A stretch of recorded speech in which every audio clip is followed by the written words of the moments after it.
or Bixby or whatever the fuck. I think it's some kind of like digital assistant, but for like Android devices, I guess. And nobody ever uses it, and it's the butt of every joke. And you never update it because nobody ever gives a shit. So that's pretty much what it is. But all right, what would you rate the movie out of 10? I guess we'll start with the rating stuff. Okay, rating. That's a hard one because I have mixed feelings. In some ways, I think it went well. In some ways, I don't know. Yeah. I'm gonna go 8. I was feeling an 8 too. Yeah, I was feeling an 8 out of 10. Yeah, pretty dang good. I think the visuals are the highlight. Yes, the visuals, the colors are ridiculous. They're really good. Yeah, that's what I was thinking. I was like, the visuals, the colors, really good. I like a lot of the sound design too. The Harkonnen, that design was really nice. Yeah, I thought that was pretty good shit. I'm not feeling the Emperor people as much. They're not bad. It's just comparing them to the design of the Harkonnen is like really giving them a high thing to step on. Yeah. Although some of the characters I was a little bit meh about when you compare them to the book. Yeah. Because from what I remember, the Harkonnen character, the character that Dave Bautista plays. Yeah. If I'm not mistaken, he's supposed to be kind of younger, teenager, athletic, more of, and I might be misremembering this, but I thought he was supposed to be more of kind of a rival for. Yes. So they should be a little bit samey in their looks. The fatness and the size of the Baron also seemed a little bit off, because I know he's supposed to have like this gravity stuff, and I guess that's why he was like weirdly lumpy and stuff. Yeah. But the way it explains in the book, he's like this like ball of flesh with like little gravity things along the way around. Have you seen the character design for the Baron in Jodorowsky's Dune? Yeah, is it the 80s one? Yeah. I am not. That's what he looks like. He's just a massive lump of flesh with like makeup on.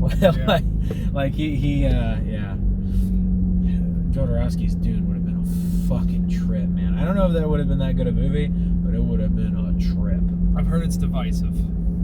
That's what I've heard. Yeah, based on the sketches and based on because he has like a Dune Bible that he keeps with him, and it's like this massive binder of like concept art and like the designs of stuff. Is that the one that, wait, when you say this, is this like a concept that never happened, or is this an actual movie? Because Jodorowsky's Dune never happened. Oh, remember? I thought there was a Dune that didn't happen. that was a different Dune. Okay, different guy. Yeah, that was a totally different guy. I was about to say, I've heard that one's not great. No, that one's not that good. Because they tried to fit the book into one movie, and bad idea. Yeah. That was the thing I was going to mention. The pacing compared to the book, compared to the movie, is a lot different, but it's good in some ways. But in some ways, it feels like sometimes that this movie is just kind of like jumping. It is fast. Like, I weirdly thought when the movie started out that we were seeing a trailer of the movie before the movie started. Oh yeah, when we got that voiceover. I didn't think that was that great. Like that was weird. That was jarring. I didn't like. I guess because they just had to let's just skip like the original, like the first occupation, and let's skip right to the House Atreides occupation of Arrakis. Like, let's just skip straight to it. Well, I don't blame them, because here's the thing, because you'll have people go, oh, well, you need to read the book. The book's better and all this stuff, and I'm the book guy. Yeah. So I'm gonna say right now, Dune is a good book. It's a good book. It's a very influential book. There's a lot of literary reasons to read Dune. Yeah. But it has problems. For a lot of people, the movie might be quite a bit better as long as they follow up the other ones well. Yeah. Because the big problem with the book is, till you get like a third of the way through, it is not that great. It takes a lot to build, and it can be a lot on somebody. It also has like a crazy amount of vocabulary. It just throws words at you. I remember that part. Because I haven't read Dune. disclosure, I haven't read Dune since sophomore year of college. Yeah, and I read it this year. Wade read it this year, so he's a lot fresher on it than I am. But yeah, I do remember that part where they were just throwing terms at you, and I'm like, oh, okay, all right, I'll try to follow along. Not to mention, it's a rare, true omniscient. So that's what gets a lot of people, because a lot of people will be like, oh, Dune's a badly written book, and it's like, I can't tell which character it is. It's like, that's the point. It's true omniscient. So, like, it's literally scene to scene, hopping between people. Yeah. And people who don't read, like, older stuff, it's not really as common of a trend. Yeah. I don't even know if it was common during that time when it was originally written, but it's certainly not a common trend anymore. So it can be a little bit disorientating for the average person. So there's a lot of reasons why the book is a little bit of... it's a little bit much to get into, so the movie might be better for people. For some people, I feel like it would be, because if you're not going to get bent out of shape of the fact that, like, the geologist person is a woman instead of a man, like those minor details that don't really matter, if you don't really care about those, like, tiny little details that really... I like the book, but again, I don't get bent out of shape about those, like, little nitpicky details. As long as the performances are good and the characters are good and it fits the soul of the book, which I think that's what really I like about this movie, is it's very, I don't know, I guess I would say ethereal, I suppose. Like they really played into, like, the hallucinogenic effect of spice and kind of making it a trip. I feel like that was a big part of what they were going for, and that's why the movie's kind of jumpy. I would say there are quite a few differences, but not too many of them are, I guess, that big of a deal. That's my thing, is that are the differences gonna be like game breakers? Combat seems a little bit different from how I understood it to work. But I feel like the way they described combat is one of those things where, like, the way Dune is written, a lot of it is, like, you kind of have your own interpretations. Yeah, how I understood the Dune is that essentially technology got so good, like, when it came to, like, shielding and stuff, that, like, energy weapons were just kind of dog shit. Yeah. And so they essentially regressed back to swords because those became more effective against the shielding. So it became more of, like, a melee, where, like, in Star Wars, it's like the laser blasters and stuff, but in the Dune universe, it's like it's gotten so good, like, personal shielding has gotten so good that, like, we have to go back to blades, essentially. Yeah, which the way I remember it in the book is the way it described shielding. Even with blades, from what I understood, it was kind of, like, difficult, and it almost made fighting weirdly, like, the way I understood it, it sounded like to me it was almost like grappling, because, like, the shield is, like, slowing you. So, like, it's not really easy to just, like, stab someone because the shield, like, slows your acceleration. So, like, anytime, or at least the way it sounded to me, is it sounded like anytime you're killing someone, like, you're slowly driving the stuff through them. But that probably wouldn't have translated well in film. And it probably would have slowed down the combat and to kind of speed it up to make sure, because the movie's already long as is. Yeah, and I could be misremembering it, but that's how I interpreted it. If I remember correctly, I kind of remember it being sort of. Because that's why the thing that was shooting out of that little dart thing little hunter was, like, slowly. I think the confrontation scene with the duel was different in the book by a decent bit. They basically added background story to the ecologist. They did the doctor a lot different. I feel like they kind of lost some stuff there because the book makes it very clear that I don't want to give away spoilers, but that's right, because it only adapts half the book.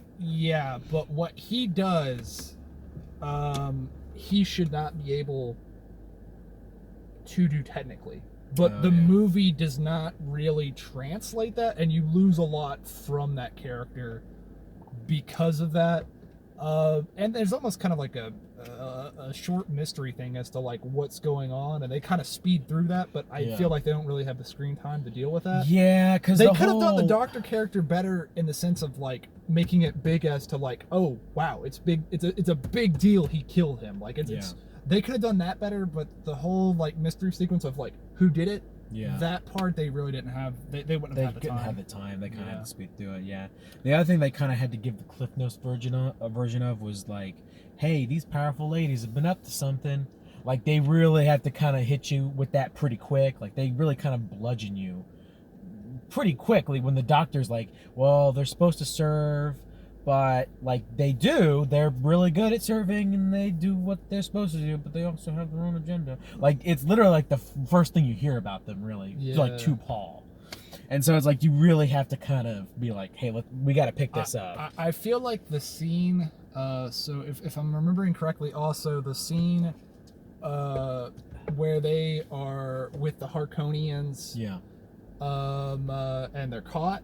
Oh, yeah. If I'm not mistaken, the persuasion has a little bit more nuance in there, because not only do they use like the word stuff, but I also think they use like general like manipulation. If I'm not mistaken, there is a little bit of seduction used in the book, which is kind of interesting, because I think I think there's a little bit more going on there. Like, they trick them into doing something, like they're playing along with it. Yeah. And then they use it. I don't think it happens exactly the same way as it did here. Yeah, I think there's something about also, that. Also, another thing with one of the characters is the bad Harkonian guy. If I don't remember correctly, he was a creep. Like, he was a creep, and I think he kind of had something for like the younger Harkonian, like the rival. I think he had something for him, and like the book made that clear, but of course you don't want to translate that into film. Yeah, that's not gonna it's not gonna fly, so I don't really bother. I don't really, you know, on that one it's like, yeah, I'm not really gonna hold you up. The only thing that I'm kind of curious of is they made that backstory with the ecologist, and then it almost looked like they had the character, I think it was Jarvis, the one he had a duel with, as the same characters that mentioned in the backstory. So if it links those together, it'd be really weird, because in the next part coming up, the consequences of what happened there are going to be important. So if it links those, that's like, I don't know if it would, because it's hard to tell with the way he's seeing stuff, because he's almost like he's having this like clairvoyance exposition. That's what I was thinking. It's like, it's clairvoyance exposition, where it's like, I know your backstory. I know your backstory. Ooh, your backstory. That's a good one. I felt so like Dune probably influenced Star Wars quite a bit. God, like, almost anything modern sci-fi. Dune is like incredibly influential. And I almost felt like they were doing almost like call forwards at times to Star Wars, where it felt like, because that one hangar scene, that felt very Star Warsy, and I was like, I wonder if they meant for that to be the case. No. I think in a lot of ways, Dune is to science fiction what Lord of the Rings is to fantasy in a lot of ways. So I kind of look at them like that, where they're like really influential and their fingerprints are like all over the genre. So that's how I kind of look at it. Biggest issues with the movie, like things you didn't like. Some of the second act, well, I guess it would be kind of transitioning to the third act, was a little slow. Although, in a way, I feel like on repeated viewings I'll enjoy it more. Yeah. Like those slower parts. But it kind of dragged a little bit, where I'm like, man, this is like really starting to kind of drag a little bit. We're going to need to pick it back up. And for some reason, the effect with like the balloon didn't look good. I don't know why. The rest of the effects looked really good, and I really liked the effects, and the spaceship designs were great. But like, you know, the thing that like picked up the crawler? Yeah. Like the balloons on that thing, for some reason they looked really fake. Did you notice that? Yeah, and I think that scene like the CGI, for some reason those balloons look dog shit. I was like, what the fuck? I think the scene it looked 2D. I think the scene in the book that's from that is actually quite a bit different, if I don't remember correctly. But that one's really fuzzy for me, but I do think that happened differently. Another thing, speaking of around that scene, a thing that I didn't like as much, or that I thought, it was more that it stuck out. Yeah. When they were high above the dunes, that didn't look right at first. It looked too abstract to the point it's like, this looks like something else. Like this is not high enough definition. It looks all weird. It looks abstracty, which may have been what they were going for, but it stuck out. Yeah. So there was that. Another thing, this is not one of the things I least liked about the book, but I remember, or least liked about the movie, but I remember they mentioned in a part of it, she mentioning that like the tooth of it, it's from the tooth of one of these, like the dagger is like the crysknife. But the way I understand it, all crysknives are made out of their teeth. Yeah. So that weirdly implied, because that's how I understand it. I guess maybe that was her way of showing off. Maybe like I'm a family of badasses. Maybe that was like her way of kind of bragging. And like because it may be as like a foreigner, maybe she was like, oh, he won't know, so I'll just say, yeah, this is a special knife because it's made out of fucking tooth of a sandworm, you bitch, you dumb bitch. And but like leaving out the part where like they're all made out of it, like just kind of like, eh, we're gonna ignore that. Like it may it chip and shatter, and it's like, yeah, that they all can chip and shatter because they're all made out of teeth. I don't know. Maybe that one's like a full tooth, and the other ones are like partial tooth. Yeah, I took that to mean that she was just being a braggart for the foreign kid, because she was like, this dumb son of a bitch won't know. So yeah, I'll just brag about my blade. There is already that kind of like rivalry thing going on. Things like that. Things like to have like, for whatever reason, you have like the male and the female interest, and you're like, let's put like a little bit of a rivalry between them. A lot of that goes back to the 5-man band. So you have your main character, your lancer, your strongman, your heart. And so you essentially have like your 5 characters, and then the 5th character is usually just the girl. Yeah. Sometimes you can make a 4-man band and turn the girl into the lancer. So that's what you're referring to. So essentially the main character and the lancer are the ones that usually have kind of like a friendly rivalry, because the lancer has a lot of the same qualities as the main character. So in a different story, the lancer might actually be the main character. So that's why they kind of butt heads. They have slightly different ideologies and different ways of viewing the world, and sort of different opinions on things, and that can cause them to clash. So it's sort of like your main man, that's your lancer. And then your strong man is your strong man. And then your heart is like, guys, should we be doing this? We shouldn't do this. And the strong man's like, bro, we already killed him, might as well loot. Like, we killed, might as well loot him.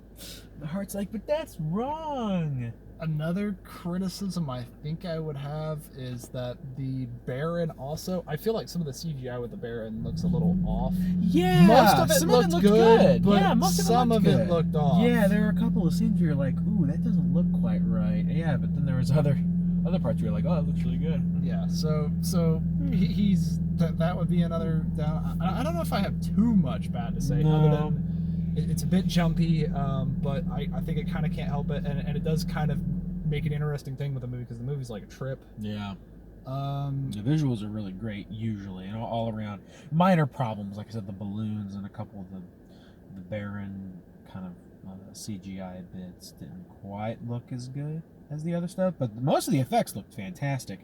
I will say the reason I give it an 8 out of 10 is because it's going to be heavily dependent on how good the second movie is. Oh god, yes. So like, I'll give it a 9 or maybe even a 10 if the second movie really just knocks it out of the park and you're like, oh man, this is a great like Dune adaptation, this is great. Then I'll be way more positive, but right now I'm like, well, the third act kind of lagged a little bit, could have been a little better there, a couple of the effects but I'll be able to kind of brush right past that if the second movie is really good. Oh, another thing. That's my thing. You made me think. The way that I knew that it was coming to the end was the second when she said, it's like, it's only the beginning, and it's like, that was cliche. Yeah, I'm glad you brought that up. Yeah, I was like, who wrote that line? No. Yeah, I was like, the movie's fine, the dialogue's been fine, and then that last line's like, this is only the beginning, and I'm like, oh, for fuck's sake. What the fuck? Why did you go and do that? Yeah, that's a classic who wrote that line situation where it's like, bro. The use of languages was interesting. That was kind of cool. Yeah, that was kind of cool. I don't remember if that character in that one scene is actually deaf in the original book. I can't remember. I could be wrong. He might have actually been deaf. No. But if not, it kind of makes me wonder, because the way it shows the Harkonians, they almost look like albino.